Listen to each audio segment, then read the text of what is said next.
Burger है। Mafia यकीन मानो इस पैसों में इस तरह का बर्गर मैंने इससे पहले कभी नहीं खाया। आप यकीन मानो देखें, बिल्कुल सॉफ्ट है और फुल जूसी है। मैं ट्राई करके देखता हूँ। बिस्मिल्लाह रहमान।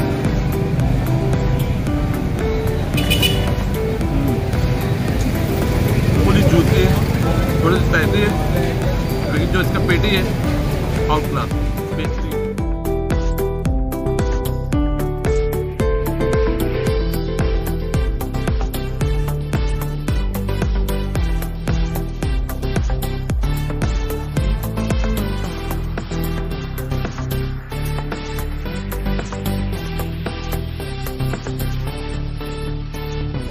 ज़बरदस्त बर्गर,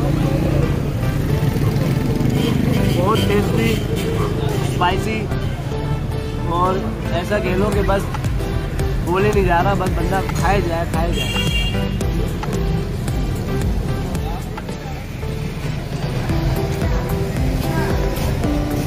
इवन की चिप्स भी जो है क्रिस्पी है, वरना अमूमन होते हैं मजे की होते हैं, लेकिन ये देखें बिल्कुल ताज़ा है माशाल्लाह।